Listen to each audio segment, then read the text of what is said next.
Cranky Yankee back, and I'm going to give you a first time ever. No, that's not true. Not very often does this happen, so Leclerc fans, eat it up.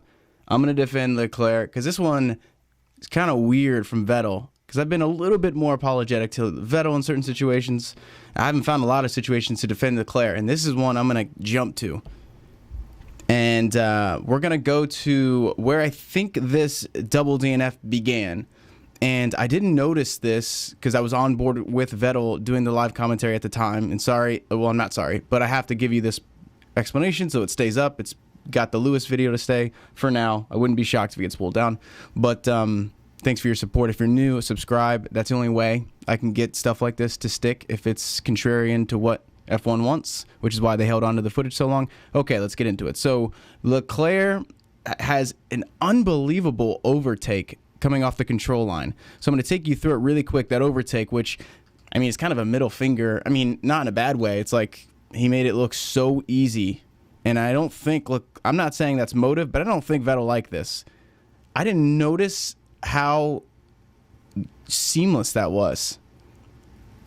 And so if you can tell on the screen, I put it up there, and he almost made it look easy, but you know, I have to use their crappy video. That's why it's so laggy, because it can't even reach 1080 half the time. But watch this overtake where you see Leclerc coming up behind him. He's got DRS, but he goes through. This is obviously the control line.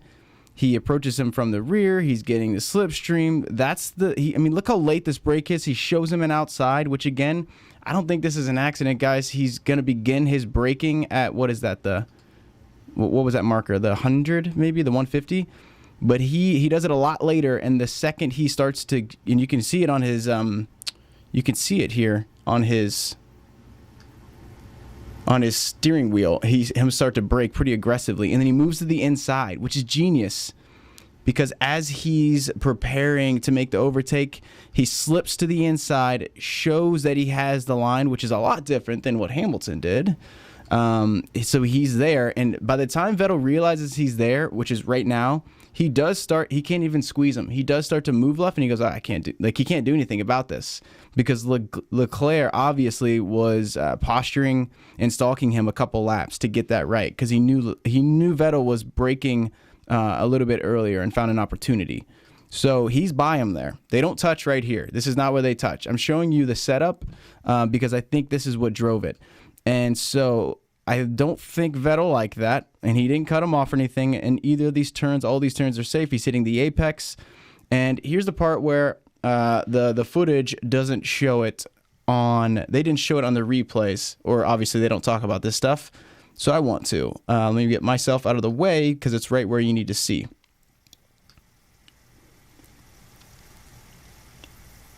And I'll take you up here. I want you to see his head movement. This is what's important to me. So there's head movement 1. He's checking his mirror, just like every driver. And a Vettel fan, I'd love to hear what you think, but there's nothing really you can say here. So he's checking his mirror. He's allowed to do this. It's not a double move. He's just on the typical, he's just driving. It's not even like he's defending, really. He does leave space here, but that's because he's playing defense. If he has to move, he's allowed one movement. He can go inside. But this is just if you're an F1 fan, this isn't new to you. He's just covering off him passing on the outside, because no way anyone would go on the outside, because they'll either give themselves a puncture or clip the grass, and that's bad news. So he doesn't leave enough room for a pass. You don't have to leave enough room for a pass. And I'm playing this in slow motion, and even in that frame, did you see how quick Vettel jumped over here to the right of the screen? And you can see Leclerc staring at him the whole time, staring at the car like, please don't touch the car. Please don't touch the car. And I'll show you Vettel's on board after too. But he clips him as he was making this pass. And it's this rear one. So there, you see him clear? So now let's move it. I want you to be able to see more. Okay, so he's passed he's cleared the front part. Look, and this whole time, by the way, I'm not like jumping ahead massively. Leclerc's not moving to the right. I will say, now here's where I actually didn't notice this, and this is why I'll defend Leclerc, but I think this is more a racing incident. his wheel is a bit to the right. I mean, it's not quote unquote right. All Leclerc fans, relax. I'm not saying it's right. I am saying, though, if you know, maybe, he's not thinking an opponent is coming that quick, but if you know a car is coming, I don't know that I'm saying veer out of the way, but I don't know about to the right. If anything, this is Vettel's fault. I'm not saying it's Leclerc's fault, but I did just catch that. But the point was, he's not moving considerably to the right or anything like that. You see him jerk back right there. So I can't rewind because their player is crappy, but it'll go back 10 seconds. But he did jerk back a little bit, and that almost makes me think, oh, wow, okay, Vettel's right there. I didn't know that. And mind you, by the way, that jerk, he didn't touch him yet. He didn't hit him. That wasn't a reaction to him being hit. And I think that's really important because, well, not many people are going to make this video because it's tough to get these to stick, and we risk a lot. But he doesn't, not many people are showing this because they want to call it a racing incident. And I'm going to do something weird and go, maybe let's challenge that narrative. I don't know that this is a full-on racing incident. And sorry if they've already ruled on this, but I've been recording this. But yeah, I'll kind of comment on the below if they did make a ruling. So you see his left rear, his left rear of Vettel actually go on and clip. And you saw that little, first of all, his wheel jumps to the left, and then you saw a little bit of smoke pile up, and Leclerc is just awkwardly staring at this like, you have got to be kidding me. Look at that front row staring dead at it. Even the arrows on the lines on his helmet are pointing directly at it. That's just a bummer for him. He even gets back to the left. He doesn't need to leave room there, and I don't know. Maybe I could be mistaken. Maybe I don't know the rule, but I've made dozens of these videos at this point, have hundreds of these conversations, and we've looked at the rules with multiple people. That's not a rule where you need to leave room on a straight. You get one move on a straight. That's basically what that comes down to in the rules of overtaking. And Vettel, wanting the position so badly, tried to squeeze his way and caused a puncture. It's pretty simple, but the problem is he basically knocked Leclerc out just cold out of the race. No chance. And you could see him there. Just obviously, they also didn't show that. I didn't catch that. He holds his hand up a pretty long time here, and he just kind of cruises on out. Absolutely nothing he can do there. So let's go back. I want you to see I was actually on board with Vettel, and I reacted on the live stream. You can go back and listen. I reacted like, wow, that's 100% Vettel's fault. If anything, it's going to be a racing incident, but if it had to go one way, it's going to be Vettel. And so let's actually go on board with Vettel, because his camera, for some reason, is the low camera, which is awesome. And a bunch of people hated that video from the US Grand Prix. You just get over it. But this low camera, I really like. Some people, I guess, don't. But here we can see him. Let's see. He gets overtaken. Let's see, it jumps back. To about right.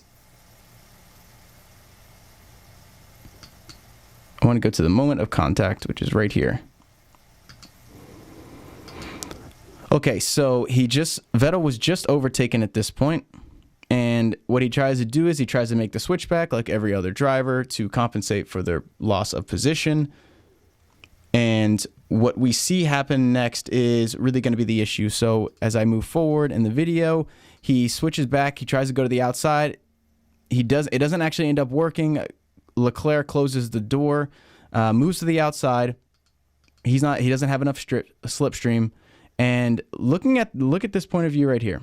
So Leclerc is covering off totally the outside right at this point, and he does leave a tiny gap. And I say that because I'm not saying that Vettel is just egregiously out of position here, or he's like trying to ruin something or kamikaze the race, but there is a tiny amount of room. And from Vettel's point of view, when he gets on the radio and complains, he's probably thinking, oh, he squeezed me. When in fact, Vettel just misjudged. And you can actually probably see, you can kind of tell, it's very slight. But if you look at, I'll pull myself back up on screen, there is like a little, there's like a remnant line, a black line. And I'm trying to get you on here. So right here, it's very faint, but in the video, you can kind of see it. And it's like a vertical up and down faint black line. Use that as your guide, and then I want to show you something. You can see Vettel, and this is our only mark, and I haven't seen anyone talk about this, but Vettel actually, you can tell by using that line, he moves over to the left a tiny bit, not enough, not a lot that I think, again, this is like warranting of something bigger, but